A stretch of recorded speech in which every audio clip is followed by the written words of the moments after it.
CapCut is more than just a video editor. In actual fact, you can edit your audio as well. So if you're looking to edit that audio in your video on your CapCut desktop, you're in the right place. Follow me and I'll show you exactly how to do it.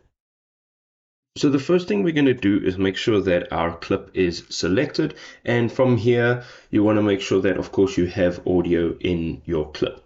Now if you have a separate audio file that you've added to your timeline, it will look something like this, and when you click on this you can go up again to the top right hand side and you will find the exact same options, and you'll see at the top it says video and audio, speed, animation. We're going to click on audio and you'll have all of your basic settings right over here. So you can go ahead and start out by changing the basic volume of the actual clip, and then you can fade your audio in. So if you do have music and you want to create that effect where the music slowly increases in volume, you can go ahead and add that with the fade in.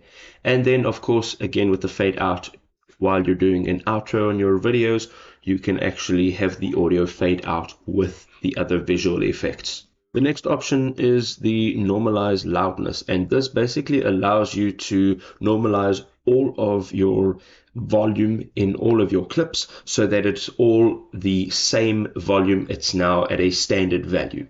We also have the enhance voice, which allows you to reduce background noise and then also enhance the quality of your voice. So you get a little bit more of a studio effect on your voice.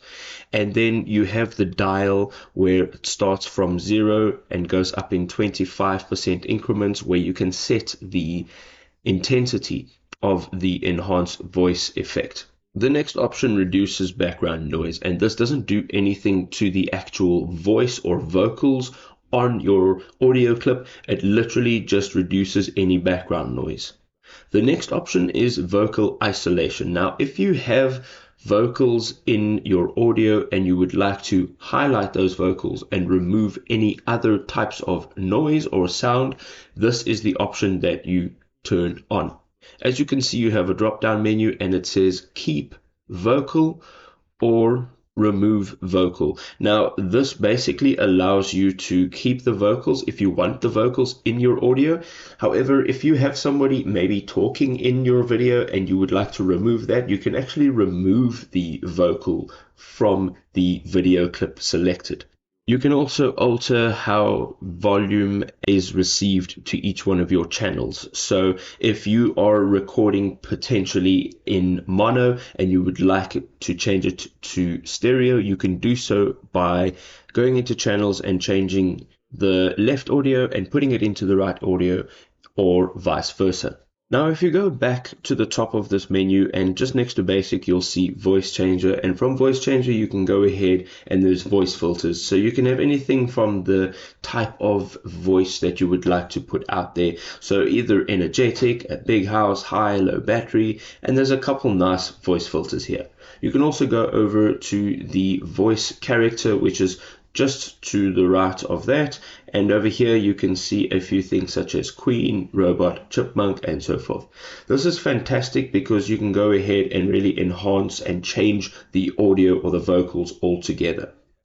On the right hand side of that you can see now it says speech to song, and here it's just one option, but basically what happens is it'll take your speech and it'll actually turn it into a song, which is quite funky.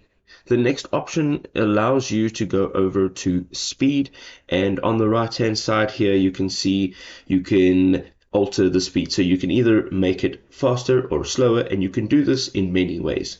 The first way is by clicking on the very top dial, and this will change the speed in terms of percentage.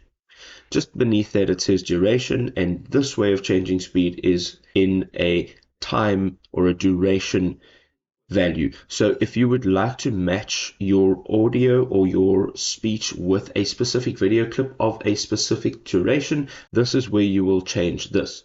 And additionally, you can go ahead and keep the pitch on your video, so it actually won't increase or decrease the pitch if you increase or decrease the speech. You can go ahead and you can just toggle this on and off and see what sounds good.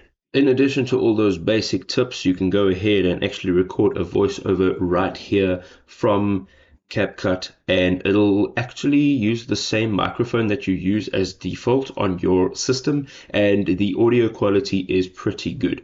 Another bonus tip is going ahead and copying your audio and duplicating it. This often makes your audio or your vocals sound more full-bodied and more studio-like.